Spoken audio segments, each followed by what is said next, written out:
ఈ సెషన్లో keyboard layout ఎలా చేంజ్ చేయాలి అనేది చూద్దాం.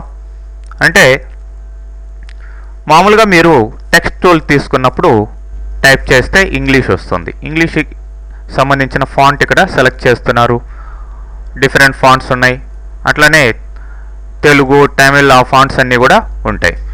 మరి ఈ కీబోర్డు మామూలుగా మీరు ASDF ఇట్లా ఫార్మాట్ ఉంది కదా, అది కాకుండా మీకు తెలుగులోనో తమిళ్లోనో ఆ విధంగా టైప్ చేసుకోవాలి అనుకుంటే చేసుకోవచ్చు. దానికి బేసిక్గా మీరు ఆపరేటింగ్ సిస్టంలో మార్చాల్సి ఉంటుంది. నేను ఇక్కడ Windows 7 ఆపరేటింగ్ సిస్టమ్ వాడుతున్నాను కాబట్టి ఈ విధమైన ఎన్విరాన్మెంట్ వస్తుంది. చూడండి, క్లిక్ చేయండి, కంట్రోల్ ప్యానల్ తీసుకోండి.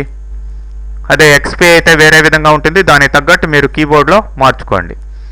ఓకే, ఇక్కడ change keyboards and other input methods అని ఉంది. దీని కింద కీబోర్డ్స్ అండ్ లాంగ్వేజెస్ తీసుకున్నాను. తర్వాత చేంజ్ కీబోర్డ్స్ అని ఉంది.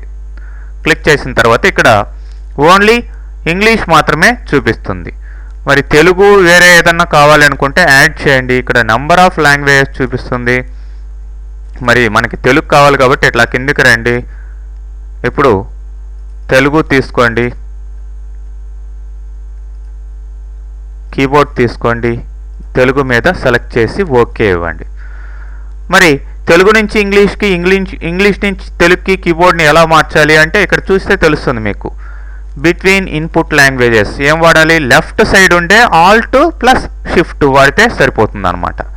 ఓకే, ఇప్పుడు మనం మన దీంట్లోకి వెళ్దాం.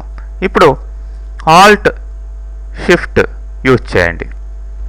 Alt Shift యూజ్ చేస్తే మామూలుగా అయితే ఇంగ్లీష్లో ఉంది. అంటే ఇక్కడనే కాదు, ఎక్కడైనా సరే. ఫర్ ఎగ్జాంపుల్ నేను MS Word ఓపెన్ చేస్తున్నాను. ఏ సాఫ్ట్వేర్లోనే సరే సేమ్ మెథడ్.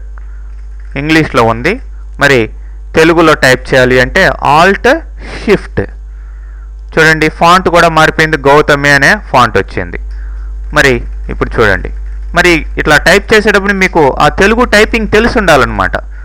తెలుగు టైపింగ్ తెలియకపోతే మరి మీకు ఇబ్బంది అవుతుంది. టైప్ రైటింగ్ మీరు తెలుగు టైపింగ్ ఎలా అనేది సపరేట్ సాఫ్ట్వేర్స్ ఉన్నాయి. లేదంటే మీరు టైప్ రైటింగ్ ఇన్స్టిట్యూషన్ వెళ్ళైనా సరే నేర్చుకోవచ్చు అనమాట.